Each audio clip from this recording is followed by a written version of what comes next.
అరణ్యంలో 40 సంవత్సరాలు ఎడుబావాళ్ళు దిక్కుతోచని స్థితిలో ఉన్నాడు మోషే.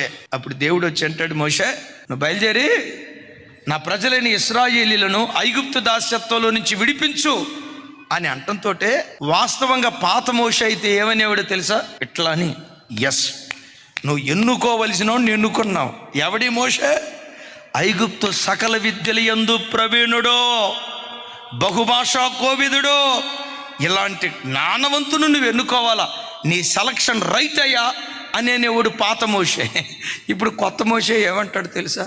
నేను నచ్చోడిని ప్రభా, నాకు మాటలు రావు ప్రభా, నేను అంత తెలివి కలిగినోడిని కాదు ప్రభా, నీ సెలక్షన్లో ఏదో రాంగ్ ఉన్నట్టుంది, ఇంకొకరిని పిలవబోయి నన్ను పిలిచినట్టున్నావు, నేను కాదు ప్రభా అంటాడు. దేవుడు అంటాడు, నీలాంటి బలహీనుడే నాకు కావాలి. నేను బలహీనుడని పూర్తిగా దేవుని మీద ఆధారపడిన ఆ వెర్రివాడైన మోషేను ఐగుప్తు దేశానికి తీసుకొని వెళ్ళి 430 సంవత్సరాల ఇశ్రాయేలీయుల చరిత్రలో ఏ ఇశ్రాయేలీయుడు చేయలేని ఓ ప్రత్యేకమైన కార్యం మోషే ద్వారా జరిగించి 40 లక్షల మంది ఇశ్రాయేలు కాల్బలాన్ని ఐగుప్తు నుండి కనానుకు నడిపించిన గొప్ప నాయకుడిగా దేవుని చేత ఆశీర్వదించబడ్డాడు.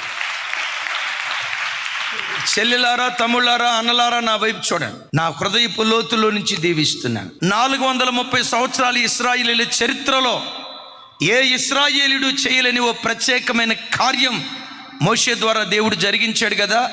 నీ జీవితంలో కూడా, నీ పూర్వపు చరిత్రలో, మీ తాత ముత్తాతల్లో, నీ పూర్వీకుల చరిత్రలో ఎవ్వరూ బ్రతకలేనంత భక్తి జీవితంలో నిన్ను నిలవబెట్టాలని దేవుడు ఆశపడుతున్నాడు.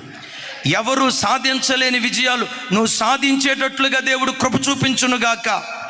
నీ పూర్వపు చరిత్రలో 100 సంవత్సరాల నీ పూర్వీకుల రికార్డులో ఎవరిని దేవుడు నిలపలేనంత ఎత్తైన స్థలములో నీ పిల్లలను దేవుడు నిలుపునుగాక, నీ భర్తను దేవుడు నిలుపునుగాక, నీ చేతి పనులను దేవుడు నిలుపునుగాక. నీ పూర్వీకుల చరిత్రలో ఎవ్వరూ సాధించలేని విజయం, ఆల్ టైమ్ రికార్డ్ అని అంటారు చూసారా, అలాంటి ఓ ప్రత్యేకమైన కార్యం నీ గర్భాన పుట్టిన నీ పిల్లల జీవితాల్లో నా దేవుడు జరిగించును కాక. అయితే దేవుడు ఆ కార్యం జరిగించాలంటే నేను ఒట్టోడినయ్యా ఒప్పుకో, నేను బలహీనున్నయ్యా ఒప్పుకో, నేను వెర్రోడినయ్యా ఒప్పుకో.